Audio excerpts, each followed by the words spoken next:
আসসালামু আলাইকুম বন্ধুরা, সবাই কেমন আছো? আশা করি সবাই অনেক বেশি ভালো আছো।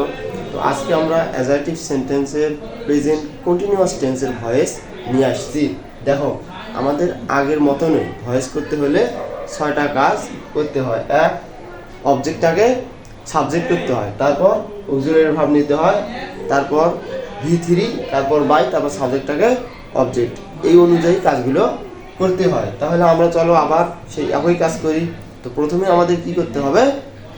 ভার্বটাকে আইডেন্টিফিকেশন করতে হবে। তাহলে ভার্বটা কি? Is, going. অবশ্যই প্রেজেন্ট কন্টিনিউয়াস টেন্সে কি আছে? এম, ইজ, আর প্লাস ভার্ব প্লাস আইএনজি আছে। তাহলে ইজ গোয়িং, অবশ্যই এটা ভার্ব। ইজ গোয়িং হলো ভার্ব। তাহলে প্রথম কাজটা কি করব?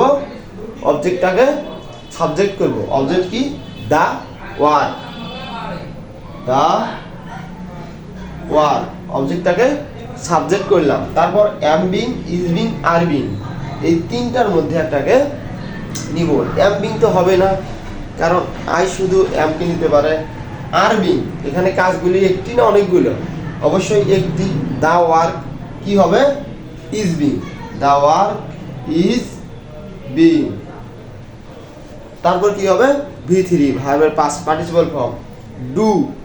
এই ডু এর V3 হলো ডান। ডু এর V3 ডান। তারপর সূত্রে বাই। তারপর সাবজেক্টটা অবজেক্ট, সাবজেক্ট আছে হি, এখানে হবে হিম।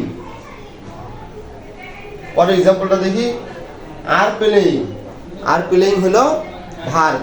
আর আমরা প্রথমে যে কাজটা করবো, অবজেক্টটাকে সাবজেক্ট করবো, অর্থাৎ ভার্বের পরে যে অংশটা আছে ওই অংশটুকু সামনে নিয়ে আসবো। তাহলে ভার্বের পরে কি আছে?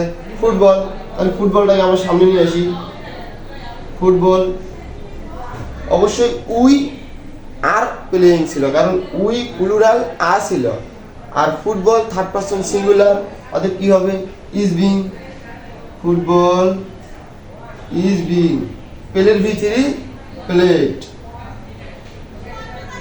Football is being played. তারপর বাই। তারপর কি করবো? সাবজেক্টটা অবজেক্ট করব। সাবজেক্ট এখানে কি আছে? উই। অবশ্যই উইটা অবজেক্টে নিয়ে গেলে কি হবে? আস হয়ে যাবে, উই এর অবজেক্টিভ ফর্ম হয়ে যাবে। তো এই ছিল আমাদের অ্যাজারটিভ সেন্টেন্সের প্রেজেন্ট কন্টিনিউয়াস টেন্সের অ্যাক্টিভ টু প্যাসিভ। আর আমাদের গত যে পার্টটা ছিল ভয়েসের পার্ট 1, ওইটাতে ছিল অ্যাজারটিভ সেন্টেন্সের প্রেজেন্ট ইনডিফিনিট টেন্সের অ্যাক্টিভ টু প্যাসিভ।